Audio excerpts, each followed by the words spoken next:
I'm Peter McMillan, the CEO at NT Shelter. Welcome to another episode of Sharing the Couch. I'd like to acknowledge that we're broadcasting today from the land of the Larrakia people here in Darwin. I pay my respects to their elders past and present, to emerging leaders, and to all other First Nations people who might be watching on or listening in to this podcast. A very warm welcome to you all. Now, for those of you who are watching today and thinking, well, what's happening at a national level in terms of representation of First Nations people when it comes to housing? Some of you may not be aware, but we're very pleased to announce that we have a national peak body. So today we're going to be talking to Ivan Simon, the president of NATSIHA, about what that's all about and what they're looking to achieve. So first of all, a little bit about Ivan. Ivan Simon is the president of the National Aboriginal and Torres Strait Islander Housing Association, or NATSIHA. Ivan was born in Sydney and was raised at La Perouse. His mother and her people belong to the Yuin Nation, located on the far south coast of New South Wales, and she was born at Milton and was raised at Tilba Tilba and Wallaga Lake. Ivan's father belongs to the Warumi people on the mid-north coast of New South Wales, and he was born and raised on the Aboriginal village at Foster. Ivan was educated at La Perouse Public School and Matraville High School, having achieved the intermediate certificate in third form, as it was known then. Ivan worked in the New South Wales and Australian Public Service from 1980 until mid-2013, where he decided to take a significant and important new employment direction, desiring to work specifically with Aboriginal communities and community organisations. Ivan has been specifically involved and provided leadership at all levels with policy development, program planning and implementation and capacity building within government and community. He worked in the New South Wales and Australian Government Public Service for over 34 years in areas such as public and social housing, juvenile justice, family and community services, and hostel accommodation for Aboriginal people. Ivan is involved with many organisations and initiatives, particularly with the Kirinari Student Hostels as the president of the Aboriginal Children's Advancement Society, or ACAS. His involvement with ACAS commenced around 1990 and he's continued in that capacity since then. Ivan has also been awarded the Public Services Medal for Outstanding Service. Ivan is committed to improving the living circumstances and general well-being of his people, and it's a very warm welcome to you, Ivan. Thank you for joining us on the program. Oh, thanks, Peter. I feel a bit tired after that intro. I'll have to shorten it down in future, eh? A little bit too long. I just might need to summarise it, but thanks very much for that warm welcome and introduction. And I come to you from our newly opened head office in Cogra in Sydney, New South Wales, and we're on Aboriginal land of the Eora Nation. And I also welcome all of my fellow First Nations people that could be watching it today, as well as all of our other friends and family of the social housing system that are watching it today. And I'm very pleased and honoured that I've been asked to do it. And so thank you, Ivan. Thank you, Ivan. It's very much our pleasure to have you on, our privilege. I'd just like to start off, I mentioned in the introduction that you grew up in around La Perouse, in that area in Sydney, and some, I guess some of us will remember from history about the significance of La Perouse. But I was just wondering if you could tell us a little bit about, you grew up in a big family. Can you tell us a little bit more about where you're from? Yeah, well, I guess some people might never know La Perouse actually, Peter. I find that in some of the talks that I do. So I have to point out to them that it's on the peninsula of Botany Bay in New South Wales. It's directly opposite where Captain Cook landed. And it's interesting to note that had there not been bad seas around that time when Captain Cook landed, Captain La Perouse could have jumped into Botany Bay before Captain Cook. They were all sailing the seas at that time, and Captain La Perouse was coming from the islands further east, and he had to anchor a fair way outside of Botany Bay because of bad seas, and he stayed out there for a few days, and Captain Cook beat him into Botany Bay by about 6 days or something. So it was fairly close. And of course, the suburb was named after Captain Laprousse, where I grew up, and he actually has a monument there that forms a major part of celebrations on Bastille's Day. That includes the France's ambassador, who's located in Sydney. And he participates in it every year, the ambassador, which is great. And the school that I went to, Laprousse School, obviously, we weren't allowed to practice a lot of our cultural issues and celebrations, but we had to celebrate certain things, I guess.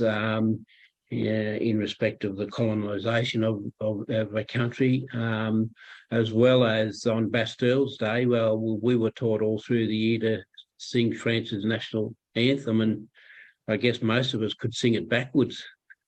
And that's something I didn't know. I did not know that. I did not know that. I used to live up in Randwick for a couple of years, and I used to get down to Maroubra and Laprousse occasionally. It's a beautiful part of Sydney down there, but I had no idea that it was had such a high French influence to that extent. Incredible. Well, if you go down there, particularly in the warmer months, you have to get down there before the sun comes up to get a parking spot out there. It's extremely popular, but. Yeah, we used to march from the school down to, and with all respect, and they still do it, as I understand it, respectfully, as well as you know, we join in. Aboriginal people join into the majority of celebrations around this great country. But one of the contentious issues, I guess, is celebrating Australia Day, which I hope this country will, at some stage, look at it more seriously. And as far as personally I'm concerned, I guess we should all celebrate it on another date, so we can all join and celebrate what this great country that we all share together and what it can give us. So, but it was interesting times. I grew up in a street called Tasman Street, which is just off the Aboriginal Reserve out at Laprousse, and as you indicated. On my mother's side, on the Stewart side of the family, we're from the far south coast of New South Wales, the Yuin people. And a lot of our people, due to the government policies of the day and for different sorts of reasons, whether it be getting exemptions off reserves to gain employment, to get a better life for our people, or escaping, for want of a better term, off the village down at Wallaga Lake to protect your children, because as most people would be aware, the policies of the day in terms of separating children from their families, I guess they say with all good intent of protecting our kids from whatever, and of course a lot of our people escaped overnight in the middle of the night off reserves and missions to try and protect and keep their kids in the family. And so our family, the men in our family, worked mainly in timber mills, and the women worked in on farms around down the far south coast, picking peas and beans and all those sorts of things. And I think they still do it a lot. And so, my pop's family and that moved up and finished up for some. They went north of Sydney for a little while, even stretched as far as Kempsey, where we still have family members up there.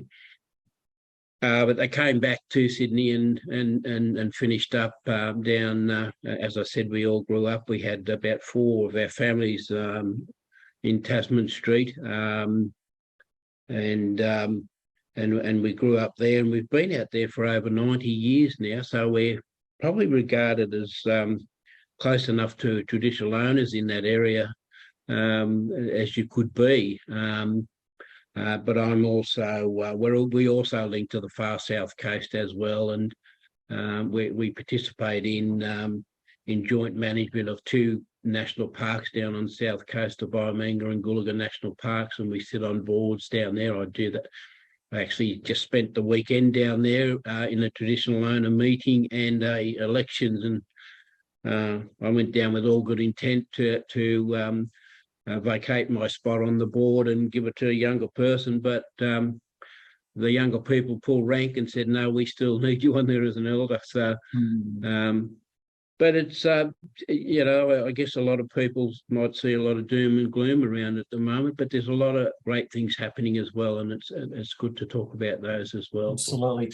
And Ivan, just in terms of, I guess, myself being a non-Aboriginal person, in terms of connection to country, you mentioned some of that country where you grew up and that you still have that connection to today. What does that mean to you in terms of having that sense of place and connection, ongoing connection with country? And I'm just interested from a personal story with your family, and you mentioned different parts of New South Wales there. What to you does that mean, I guess, today? Well, it's really important, I guess. It's interesting to note years ago that we, before we're talking about a referendum now, I guess before a referendum some years ago, we were regarded as flora and fauna, which is part of Mother Earth, I guess, and it's Mother Earth that really connects us all together. And if you can picture and you can actually see our new branding, that is about the connection that we all have with each other in each state and territory. And those white lines you see through there, they're the songs and the celebrations that connect us all together in a very important way. I guess government over the years, especially in the earlier days of colonisation, just thought that we're all one people and we all had one language and we all work together, but it's quite the opposite. We have all thousands and thousands of different dialects and different cultural activities and the not. Of course, being brought up on the eastern seaboard, my bush tucker, so to speak, is a little bit different than it might be in the centre of Australia, I guess. But even the artwork and things like that are all different as well, and the storylines may have a lot of similarities, but that strong connection to land and belonging and spiritual and culturally is quite strong, and that's probably the thing that's kept us all going in spite of different wellbeing policies and programs that are delivered. Don't always get the appropriate outcome that suits our people's needs in the short, medium and longer term. Yeah, no, definitely. And we'll talk a bit more about that as we progress. So when you left school, what was your story in terms of ending up working in the public service? How did that come about? And was that I'm curious as to whether that was an opportunity that you were really keen to pursue or were looking for, or whether there were some other circumstances where you managed to get into that line of work. It was interesting because I went to Matraville High School, as you indicated, and it was a fairly new school actually, and strangely or not strangely enough, it's located directly opposite another institution, but it's a different type of one. It's Long Bay Jail. Yes. And unfortunately, some of the people at our high school, their matriculation was across the road, unfortunately. Yeah. But thankfully it wasn't for me. But I grabbed that opportunity that was provided to me actually by the principal of the school, Mr. Mobbs, and he had a very strong commitment way back then to helping our people. He offered the opportunity to quite a few of us, and I grabbed it, and he arranged for me to sit for the exam. The head office of the Department of Motor Transport was at Rosebery at the time.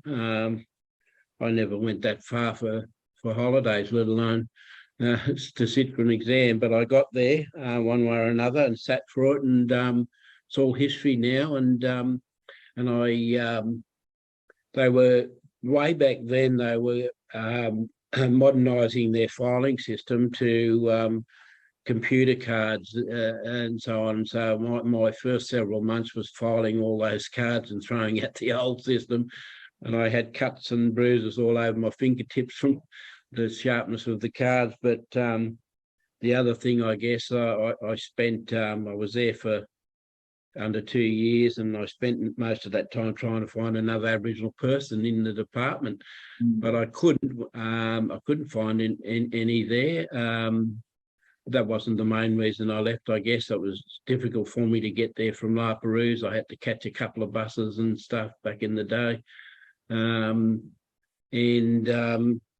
Yeah, and I guess I unfortunately left it for a few years, but that was a great start. It gave me that introduction to working in an office. A little Aboriginal kid from La Perouse working in a government department and office. It was quite interesting. And but my nan Muriel Pearl Stewart Nee Cooley, she was the one that really guided me. She was actually, because of the large family that we had, she actually played a major role in my upbringing as well, living just across the road.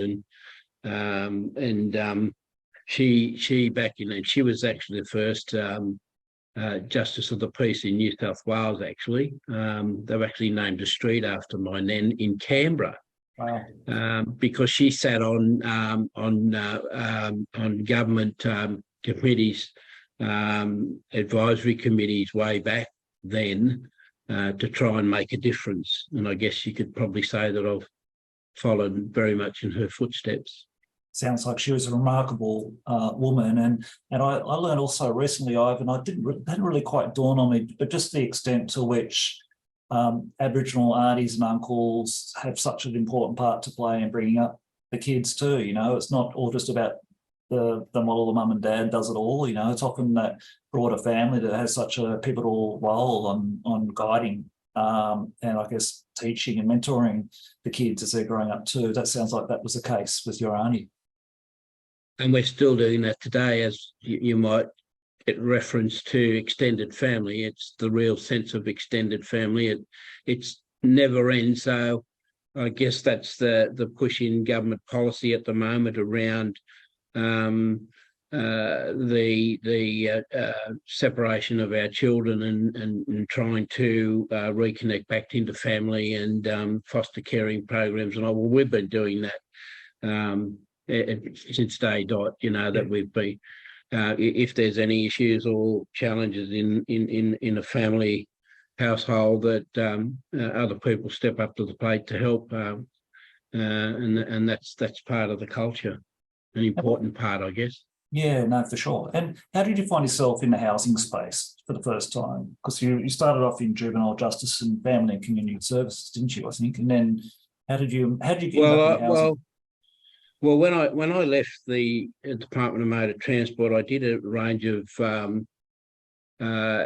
different jobs, labouring jobs, and that, strangely enough, a major one was chemical mixing. And I have to say, you might find this interesting, I failed in science every year of the 3 years I was in high school, and I finished up mixing chemicals that went overseas and testing them and all that sort of stuff. And I did that right up until about 1980.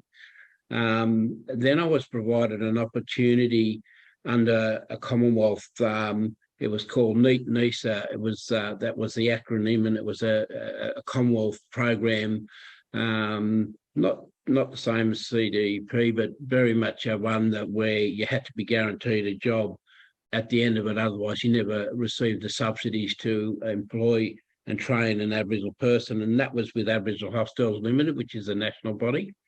And that's where my real journey started into public administration, I guess. The role in the Department of Housing, Motor Transport, was just a short introductory to it, but I knew my role wasn't really in those labouring positions, and so I started that journey and spent nearly 11 years with Aboriginal Hostels, and it was I would have to say it was one of the best organisations for training Aboriginal people that I've experienced. and that's where I picked up a lot of my management skills as well. I completed my role with them back in 1990 as the New South Wales Regional Manager. And just after that, for a short period, for about 18 months or so, I was the National Nuts and Bolts Training Officer. So I went around all the states and territories and trained the house parents and hostel managers and whatever. So that was the real sounding ground for the development of my skills and where I wanted to be further on. And then, of course, that after I left Aboriginal Hostels Limited, I wanted to experience some other things, and I went into the Department of Community Services, which was interesting, particularly as a community program officer, not necessarily a coalface service support person with child protection, and unfortunately they had a major restructure, and I think they've been in restructure mode ever since back in those early 1990s. And I did a very short stint helping out a friend who was a CPO for juvenile justice back when I was with DOCS as a CPO, and he actually progressed on to be the Director General of the department. Oh, really? Well, we were part of the Illawarra region, and we sat next to each other, and he finished up the Director General of that department, and he's still a great friend of mine, and so that yeah, so it wasn't very long. I just helped out there, and then a position came available, I noticed, in housing. I don't know what directed me there, Peter, specifically. I just saw it and I thought, well, maybe that might be something for me. And that in those very early 1990s is where my journey really started in housing. Excellent. Well, we'll come back to that, Ivan. I just want to pause it there and go back a little bit, just if we can, just to the time at Aboriginal Hostels Limited. It was great to hear what a positive impact that had from a training and professional development perspective. That's really great to hear. What are some of the memories you have today from that job? You've been all around the country. You would have no doubt come to the Territory and other places, looking at a whole range of different communities and hostels. What were some of the things that stand out from that time? Have you got any special memories? Well, I still, they're not necessarily memories, actually, because you mentioned about the Aboriginal Children's Advancement Society, ACAS, which I'm still involved with, and in New South Wales, mostly most activity is, and our relationship continues with Aboriginal hostels because we sublease the Kirinari hostels to Aboriginal Hostels Limited, and they provide accommodation for secondary students wanting to better their education, where they either can't get it in their localities or they need to move away for other reasons. And so I get enormous satisfaction out of the achievements that we get from the people that have the students that have come through there. In fact, it's a bit scary. One of the students at the Kirinari Sylvania Hostel is the grandchild of a female student that was in a hostel that I ran some years ago over at Lambie Heights. So wow. That's the third generation. So I'm still involved in that, but in that role as the national training manager, you see all different types of categories of hostels, transient, medical, people coming into town for legal, and they pay. It's a very important service that they provide to our people. It's all temporary accommodation. There isn't any permanent ability there for people to stay in it long term, but certainly in the short, medium term, they provide great accommodation. And it's really the satisfaction that I do get from those secondary student hostels. Some of them come there at year 7 and stay there to year 12. Wow. And in fact, in fact, in Aboriginal Children's Advancement Society are looking at providing support. We're right now looking at providing support where, in inverted commas, life after Kirinari. So we're working in the Southern Shire, interesting enough. The council has that Captain Cook as their emblem. We scared the hell out of him one time, and we said, you need to take it off, it's offending us. But that didn't happen, but it certainly scared the wits out of him. But we have a good relationship with the Southern Shire Council and what we're trying to do there. But yeah, we're now looking at providing not only just development, personal development opportunities while they're in the hostel, but out of that and linking them to employment and the like. So you get a lot of satisfaction out of people that were involved in that, and some great people have been through there, both hostels in Sydney and Newcastle. So yeah, that's probably the biggest satisfaction I got out of that part of my life, which continues on. That's wonderful. It's special that it does continue on, isn't it? It's not a distant memory. It's a part of your day-to-day life still. So that's terrific. Ivan, you did mention in the early 90s, you decided you had that opportunity to go into housing, and you decided that's what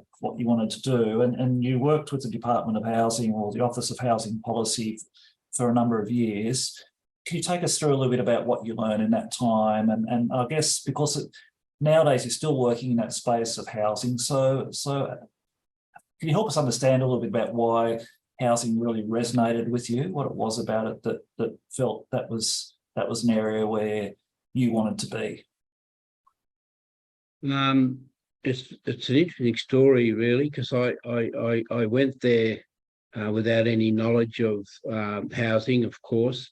But I also went smack bang in the middle of the impact of an industry commission report that was quite scathing on the way that New South Wales Department of Housing were operating, in particular around procurement, construction, and those sorts of things, and that was quite scathing. The New South Wales government of the day, and I think the Premier was John Fay, but my memory serves me correctly, but whoever it was, they did their own review of that report, and they commissioned John Mant to do that review. And out of that, whilst there were quite serious things that had to be done, the whole top floor, I guess, of the Department of Housing got shown the door, basically, including the head of the department and so on. So, the then Director General of Planning was given the responsibility of jointly looking after the Department of Housing. Her name was Gabrielle Kibble. And we had a manager of our area of operation, which included community housing, Aboriginal housing. It was Vivian Milligan, who most people would know. So those two ladies were obviously part of the government's approach to reform a whole range of things as a consequence of that industry commission report and the John Mant report, and a number of things happened, but including the establishment of the Office of Housing Policy, which they placed Aboriginal community housing, as well as the funding responsibilities, the policy responsibilities, and a range of other things into what was formed as the Office of Housing Policy. So we physically moved out of there to a couple of locations and finished up in Governor Macquarie Tower via the AMP building, which was great because I had an office that had fantastic views there. But I went up a few floors when we moved to the Governor Macquarie Tower, but all I looked at was another brick building. But that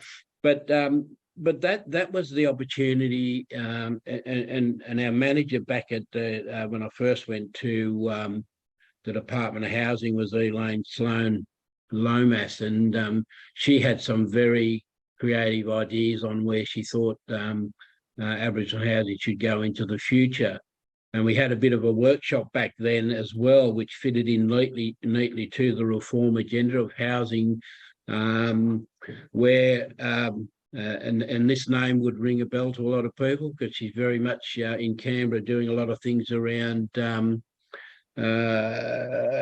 other things, but Jennifer Westacott was one of the managers of housing, and Jennifer facilitated a little internal workshop with the Aboriginal staff, which drew a bit of a picture of where we'd like to see more independence of the Aboriginal housing sector. And of course, we didn't have a big sector back then. We had lands councils, of course, but all of the program funds from the Commonwealth went to departmental stock to a specific program called the Aboriginal Housing for Aboriginal Program, HFA homes, as we referred to them back then. But that progression to reform, which led to the establishment of the AHR back in 1998, was quite significant. And that was because those two ladies, and we had a structure of an advisory structure called the Aboriginal Housing Development Committee, which people like Tom Schlocky, Jerry Moore, and a range of others were part of, and are still, well, certainly Tom Schlocky is very much part of what we're doing at the moment, given that he's recently, late last year, become our chairperson of NATSIHA. So that was a really important part of our reform and which led to the establishment of the New South Wales Aboriginal Housing Office back in 1998. And for those that may not be aware, how does the New South Wales Aboriginal Housing Office fit in with the New South Wales government? Is it a statutory authority or a part of the... It's a statutory authority. As I mentioned, community housing was also part of that reform agenda, and of course it continues to reform as our good people on the line would know that. But community housing at that particular stage went for a reform that just required an administrative sign-off at a strategic level, but we decided that we wanted to get it in legislation, so it was going to be harder to dismantle. So we took a bit more time to do it. And as well, back then, NATSIHA was around, the Aboriginal and Torres Strait Islander Commission, as a federal body, which had regional councils in each state and territory, but also had a board of made up of representatives from each state and territory as well.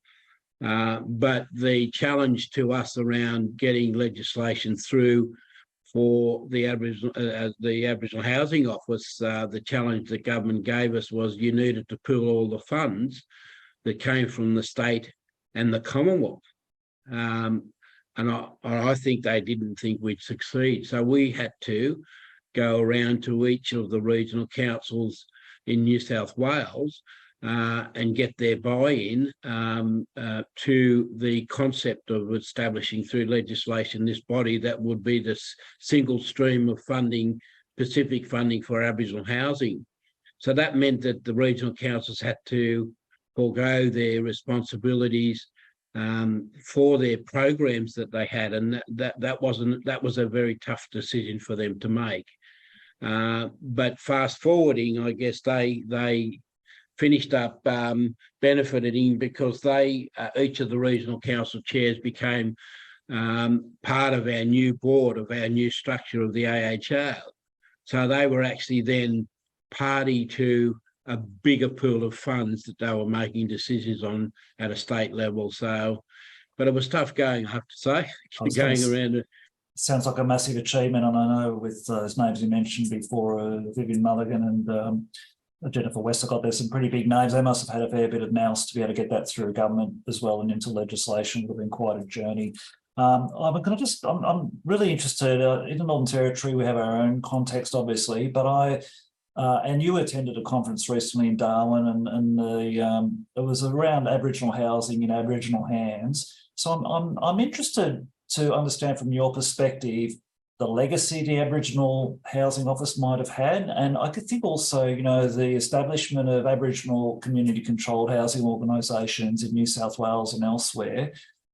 How do you see, what does that mean? And what's the importance of having Aboriginal housing back in Aboriginal hands? I don't know where you picked up that noise, that there's building going on in there. I didn't hear it. Sorry, no. Oh, that's great. Thanks. Oh, that's good. Back in when I joined the Department of Housing, I mentioned that all of the programs, the tied programs from the Commonwealth State Housing Agreement, were all public housing. And we did have lands councils, and they did have housing I'm talking about New South Wales specifically, and I'll get to the Northern Territory shortly, but all of those missions and reserves under government policy, in particular assimilation policies, that the missions and reserves the government had established the Aboriginal Lands Trust. And so all the control of those missions and reserves went over to the Lands Trust. And fast forwarding to 1983, where the New South Wales Aboriginal Land Rights Act came into play, all those missions and reserves were transferred over to local lands councils, and that's where their portfolio started from. And of course, there were Aboriginal Welfare Board properties all around the state as well. But what we did in the Office of Housing Policy, or the Department of Housing before that, even notwithstanding those reports that were done and the reform they were going ahead with, the program, the TIDE program, was opened up initially to local lands councils, so they were actually able to get new supply and repairs and maintenance from the Aboriginal Housing Program TIDE funds. And then a couple of years later, because NATSIHA used to fund corporations, they didn't fund lands councils necessarily, but they funded corporations, so corporations became part of the program. And of course, over the years, programs have come and gone, and over more recent years, the lack of new supply programs right across our provider system has been fairly minimal. And so that in itself has been not only just a major concern around the high levels of homelessness and overcrowding, but even trying to achieve sustainability within our sector because of the scale, the low scale of properties that they have, and the income yield, obviously, from simple things like rents and stuff, has become fairly challenging. And that's one of the challenges that through NATSIHA that we're hoping to sort out over time, to see what the best approach is to that. So in the Northern Territory, that conference I thought was a fantastic conference. It did, and we had a specific meeting with the housing providers in the Northern Territory, including those large lands councils. We had a special day for that at the end of the conference, but the conference did reinforce the concerns that we have around remote communities in the Territory, and some that are outside of the Territory, obviously, because they, given that they're remote, have the same challenges. And in particular, there was a focus there on homelands, which we found extremely interesting but concerning, and hopefully that the Commonwealth and the Territory government, and well, not so much hopefully, we're getting good signs that they're going to be addressed over time, I guess. And the important part of that is addressing it with the people, not for the people. So the inclusion of those providers in that system and AHANT, and with support from, I guess, organisations like the shelters and chairs and stuff like that, that we can actually get a better bang for the buck in how they deliver these programs. Because I think history will say that we're not achieving the yields and the outcomes that we should, because I think there's far too many players in the system. So you mentioned, Ivan, the formation. We mentioned NATSIHA. Can you tell us a bit about the formation of NATSIHA, how that came about? And maybe that's part of the transition from you out of government into the working community services sector as well, and directly with Aboriginal communities. But how was the formation of NATSIHA? How did that come about? I know you've had, obviously, there's Closing the Gap, and there's a National Congress and a Redfern Statement and other key milestones over the last, say, 7 or 8 years. But what was the journey for the establishment of the National Peak Body? Years ago, I forget what year it was, but certainly when ATSIC was formed, that they through ATSIC they attempted to establish a national peak, and for a whole lot of different reasons, it didn't eventuate, and so it was just left for years. National Congress asked me to help with a few things when they were, it was toward the latter part of their existence. But one of the things I was happy to assist with was that they identified through that Redfern statement that they didn't. There were 2 areas of priority where there wasn't a peak body. One was housing, obviously. The other was education, and it was a meeting that was held at Redfern, and that's why it's referred to as a Redfern statement, where they were gathering before an election, actually, and it was actually on the site where the then Prime Minister Paul Keating made some very strong statements about the levels of disadvantage faced by our people and the importance that housing had for that. And so I said to National Congress, that's one of the things that I'd be really keen to progress.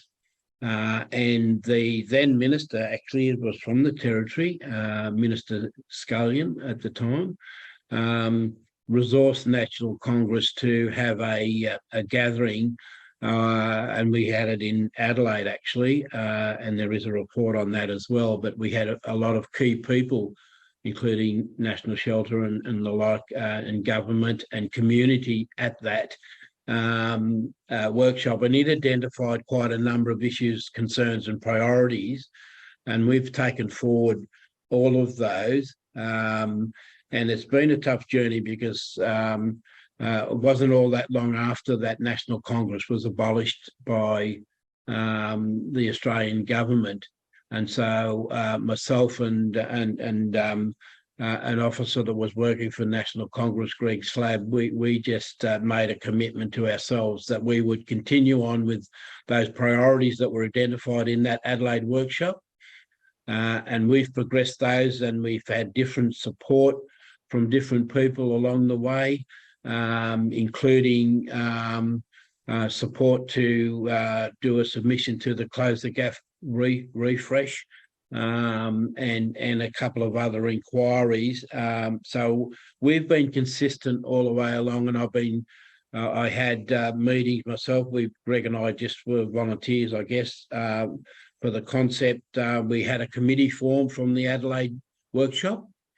And they were all from different states and territories, some of which are still with us on this journey. Others have gone to different areas of work and priority.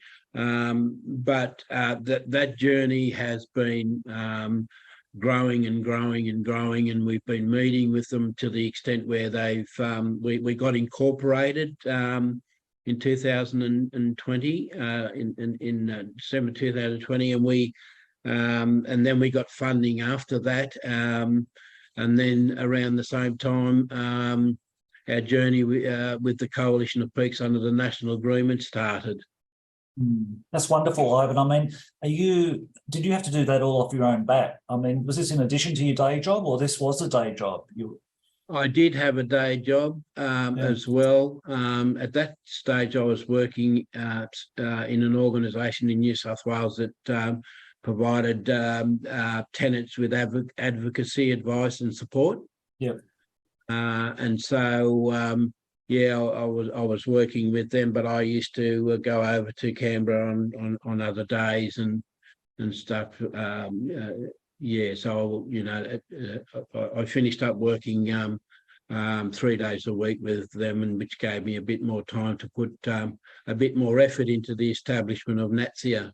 Well, congratulations, Ivan. That's great work from you and Greg to be able to continue that that idea and that passion continuing, and to continue to, I guess, oversee that work and those priorities from that conference in Adelaide. Because, as you say, yeah, a lot of the, with the abolition of Congress and that, it would have been easy for all that to go nowhere and for that momentum to stop. But for the fact that you've been passionate, you and Greg have decided to continue on to the point where you're now funded, which is brilliant. And I guess that probably leads sensibly to the next kind of area around, well, what are you looking to achieve at NATSIHA, and who is NATSIHA? I know you've got some staff and you're recruiting some staff, which is wonderful, but what are the things you're looking to do at NATSIHA at the moment?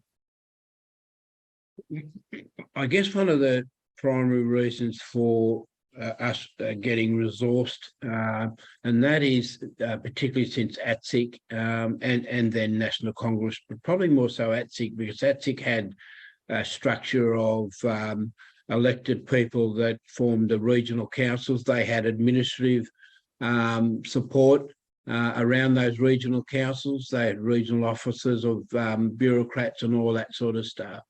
And so housing was only just one part of their responsibility. They carried responsibility for other areas. And bearing in mind that, and it was always stated, and we still state it today, that the program and the funds that are given through like organisations like ATSIC and even NATSIHA, although we're not program managers necessarily, but they're all supplementary to the mainstream system that should be providing appropriate access to our communities and our people. And that's one of the things that NATSIHA hopefully is going to be able to do, not just about monitoring the outcomes, but also helping, and that's why we have a strong relationship with the mainstream community housing sector as well, or in particular, is helping them because our people should be provided options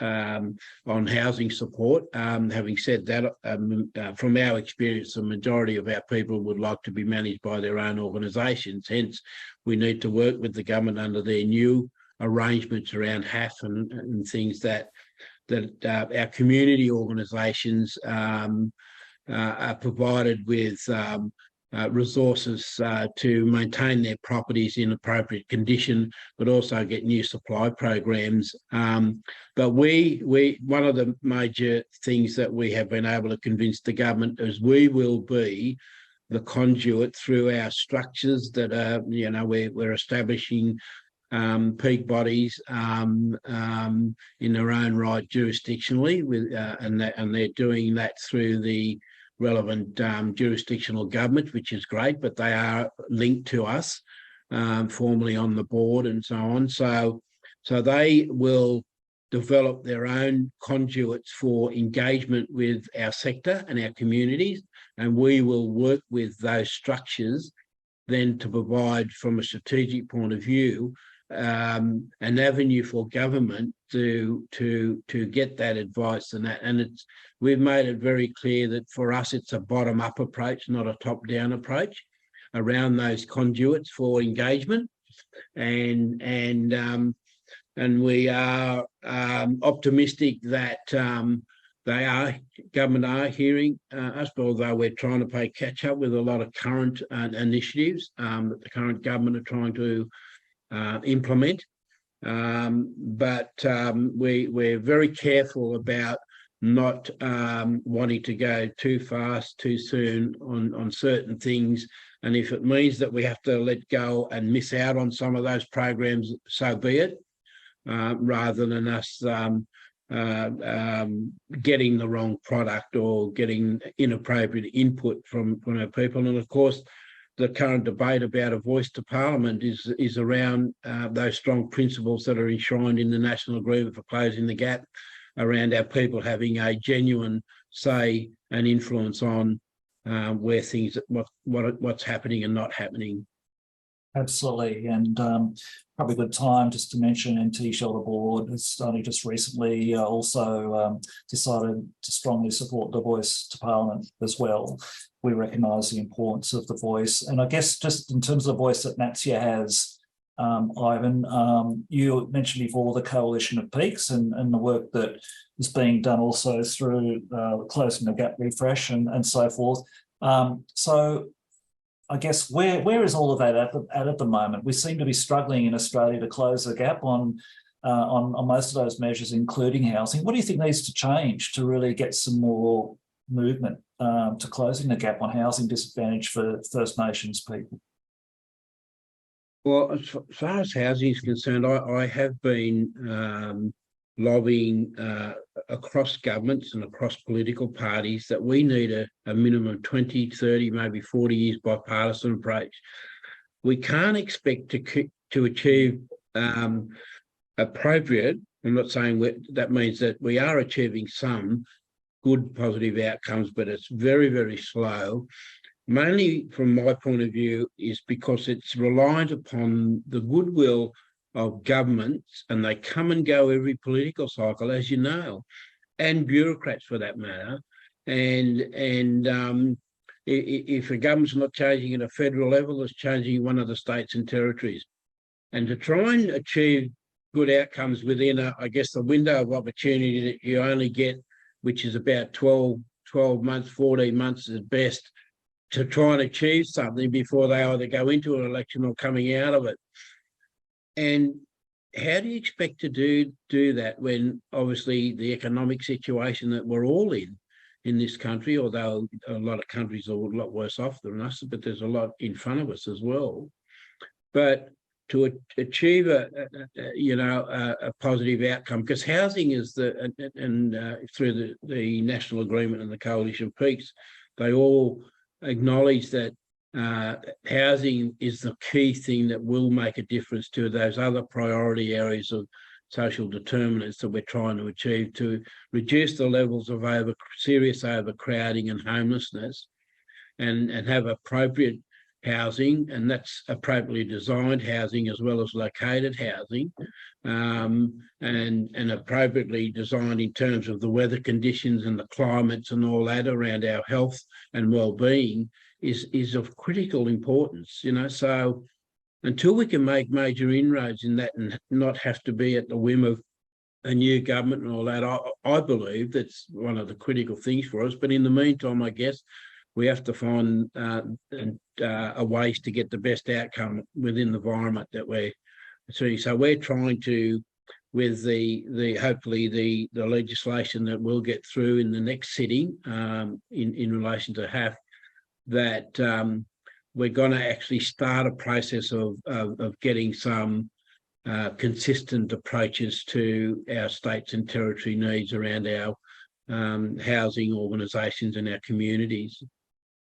Yeah, and Ivan, I'm just interested also to explore an interesting comment you made about the homeless, about the Constellation project. It's up on their website, so it's out there. I just thought I'd mention this. So, you were very frank about this. You said initially when you were invited to be part of that project, you wondered why would the private sector want to get involved in homelessness when the governments of today and this day haven't been able to solve the problem. You said you've since been impressed with the level of commitment and dedication from all those individuals and organisations that are involved in the process. I've noticed a high level of professional and genuine personal commitment to make a difference and impact on a very serious and ever-increasing situation, particularly for First Nations people of Australia. So I think what I'd like just to follow up with that is how organisations can work with Aboriginal peak bodies like yourselves, like Aboriginal Housing MT or the other organisations in other states. How can we work together to make a difference here? Because I think it does require collaboration, doesn't it? We're not going to be able to solve this all on our own, are we? We're going to need to support each other. No, that's right. There's been a number of strategies over the years, and I could roll a few of them off that.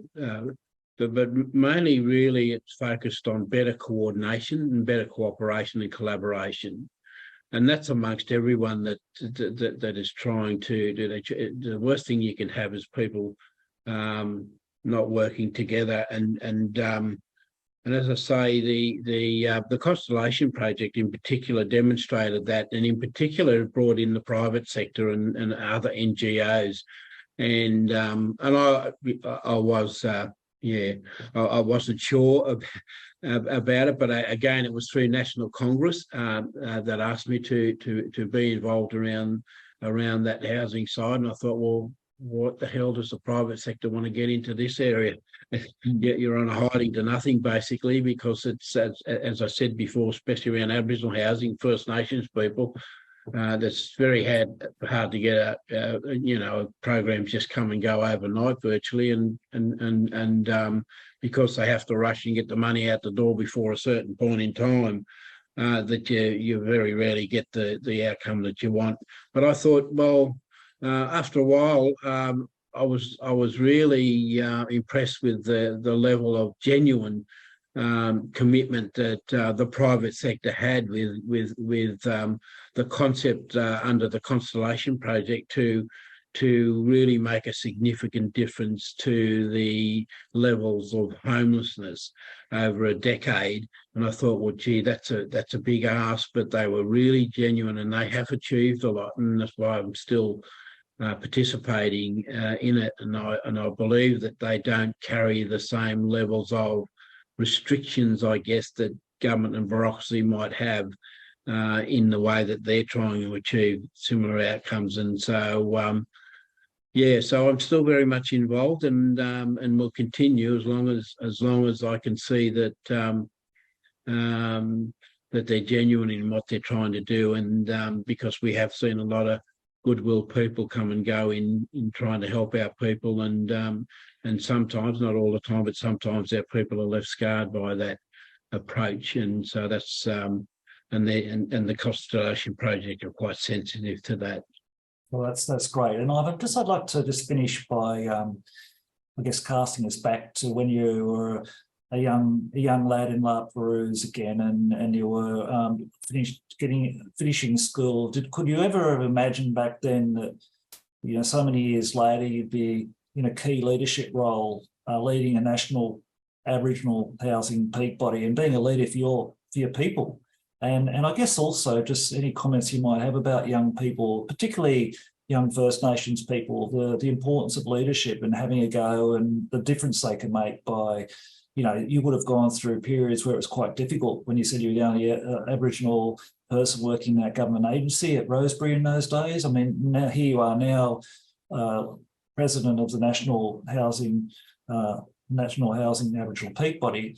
What would you have to say about, whether you could ever have seen that coming, and what it means for young people, particularly young First Nations people, as future leaders? Yeah, I've probably been a bit of a leader at a local level, but not sort of in the employment environment, and I never really necessarily aimed for that higher level. I've probably been lucky. I've been in the right place at the right time. For example, the coming into housing back in the early 90s, when they had those serious issues raised through the Industry Commission report and the John Mant report, and then being part of the team led by Elaine Sloan, who was the manager back then. And then I didn't necessarily realise it was going to be happening at that time, because it was just such a mess in there at the time. But then progressing it into the Office of Housing Policy, and then I started to realise, wow, this is a great opportunity, because these people are talking about a lot more independence. Back to that workshop that Jennifer Westacott was involved with, as well as people like Mike Allen, who finished up to Director General as well. Those sort of people were around back then as managers of the different regions and stuff, and they had a genuine commitment to progress self-determination, and so I being at the right place at the right time and progressing with the AHL legislation, and then getting up up in more senior positions, and I just sort of kept progressing in that role with the AHO, and I moved to the Department of Aboriginal Affairs, which I hadn't mentioned earlier, to manage a housing and infrastructure program, an environmental health program, and I went over there for a 6-month secondment, and I finished there in nearly 7 years. I stayed there, and then came back through the Department of Housing, and I finished my public service career appropriately at the AHO. There you go. Quite a journey. It's been a very interesting, but a really pleasuring journey, I have to say. There's been ups and downs, but I have to say that, as I said, I've been able to witness some real progress. But it's very hard, and our communities are still struggling. Well, Ivan, thank you for sharing some of your journey with us today. It's been our pleasure, our privilege having you sharing a couch with us today. I know there's a lot of work still to be done. But it's great to see now we have a funded incorporated national peak body for Aboriginal housing in Australia. I know you've got some wonderful people that you're working with in your network, including Sky Thompson, who's up here as the CEO of Aboriginal Housing NT.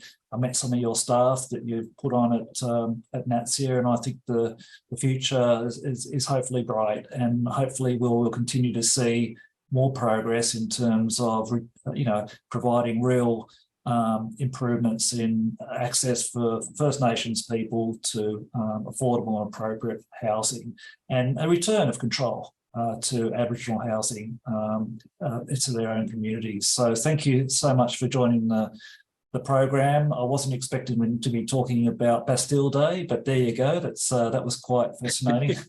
Ivan, you've been watching Ivan Simon. Ivan, thank you for joining us once again. Thanks, Peter. Ivan Simon is the president of the National Aboriginal and Torres Strait Islander Housing Association, or NATSIHA. It's been an absolute pleasure having Ivan on our program today, and until next time, we wish you a very good day.